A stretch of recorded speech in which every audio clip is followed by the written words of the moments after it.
Hari ini saya ingin berbagi hal yang saya syukuri. Hari Minggu kemarin saya mengikuti ibadah pemberkatan nikah di jemaat kami. Saya naik ke lantai 3 karena di situ saya sementara baru selesai mendanani anak-anak yang menjadi penabur bunga dan juga beberapa orang lainnya. Dari lantai 3 itu saya bisa melihat langsung ke bawah karena ada kaca transparan di sana. Saya melihat prosesi demi prosesi berlangsung dengan baik. Saya pun kembali mengingat janji pernikahan yang pernah saya ucapkan beberapa tahun yang lalu. Dan saya mengingat kembali bagaimana pertolongan Tuhan dari saat itu hingga sekarang menyertai rumah tangga kami. Saya juga tersentuh ketika tiba di bagian ucapan berterima kasih sungkem kepada kedua orang tua. Saya melihat mempelai wanita menangis, tapi itu adalah tangisan memohon doa, kiranya orang tua dapat memberkati rumah tangga yang baru. Saya pun terkenang.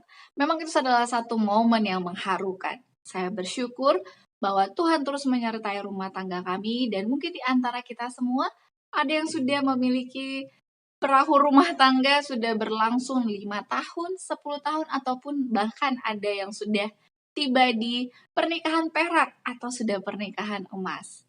Kiranya kita terus memohon pertolongan Tuhan. Setiap kali kita menghadiri upacara pernikahan, kita pun dapat mengingat kembali bagaimana kita berada di saat-saat seperti itu. Dan bersyukur bahwa hingga saat ini Tuhan terus memberkati. Karena dalam pernikahan tidak selamanya mulus seperti jalan tol. Ada saja kerikil-kerikil yang mewarnai, yang membuat hubungan kita lebih dekat satu dengan yang lain. Terlebih semakin melihat ke atas memohon pertolongannya.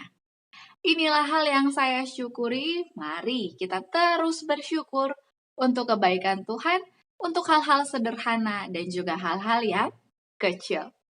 Baik, bacaan renungan pagi kita hari ini di tanggal 24 Agustus berjudul Kemurahan dan Keadilan Bertemu di Salib. Ayat intinya diambil dalam Mazmur 85 ayat yang ke-11. Kasih dan kesetiaan akan bertemu, keadilan dan damai sejahtera akan bercium-ciuman. Penjelasannya, keadilan dan rahmat berdiri terpisah, bertentangan satu sama lain, dipisahkan oleh jurang yang lebar. Tuhan penebus kita membungkus keilahiannya dengan kemanusiaan dan mewujudkan karakter manusia yang tidak bercela atau cacat. Dia mendirikan salibnya di tengah-tengah antara langit dan bumi dan menjadikannya objek daya tarik yang mencapai dua arah, menarik keadilan dan belas kasihan melintasi jurang itu. Di sana terlihat Dia yang sama dengan Allah menanggung hukuman bagi semua ketidakadilan dan dosa. Dengan kepuasan yang sempurna, keadilan membungkuk hormat di salib dengan mengatakan sudah cukup. Dengan persembahan yang dibuat untuk kepentingan kita ditempatkan di tempat yang menguntungkan. Orang berdosa yang ditarik oleh kuasa Kristus dari persekutuan dosa mendekati salib yang ditinggikan itu dan sujud di hadapannya. Lalu ia menjadi ciptaan baru di dalam Kristus Yesus. Orang berdosa disucikan dan dimurnikan. Hati yang baru diberikan kepadanya. Kekudusan menemukan bahwa ia tidak membutuhkan apa-apa lagi. Pekerjaan penebusan melibatkan konsekuensi yang sulit bagi manusia untuk memahaminya. Ada yang harus diberikan kepada manusia yang berusaha untuk kesesuaian dengan gambar ilahi dari perbendaharaan surga. Keunggulan kekuasaan yang akan menempatkannya lebih tinggi daripada malaikat yang belum jatuh. Pertempuran telah terjadi, kemenangan telah didapatkan.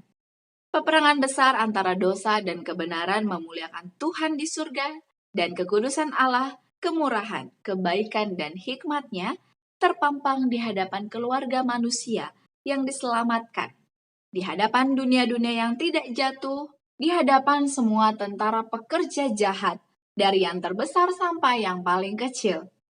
Kristus di kayu salib adalah media di mana belas kasihan dan kebenaran bertemu bersama, dan kebenaran dan kedamaian saling mencium.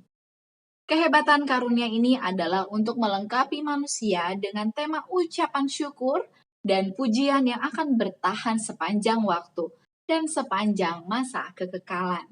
Aplikasinya bagi kita hari ini, mari kita menunjukkan ucapan syukur kita dengan menyanyikan satu lagu pujian secara pribadi maupun secara keluarga kepada Tuhan. Melalui lagu ini, kiranya nama Tuhan semakin ditinggikan dan juga kita menyadari betapa besarnya kasih Tuhan bagi kita manusia berdosa. Slogan kita, awali hari ini dengan renungan pagi. Untuk firman Tuhan pagi ini, mari kita menutupnya melalui doa. Kita bersama-sama berdoa. Allah Bapa kami yang kekal di kerajaan surga, terima kasih banyak. Tuhan telah memberikan kepada kami anak-Mu yang tunggal, sehingga kami boleh memiliki kesempatan untuk kembali berhubungan dengan Tuhan dan pada akhirnya nanti dapat bertemu dengan Tuhan di surga.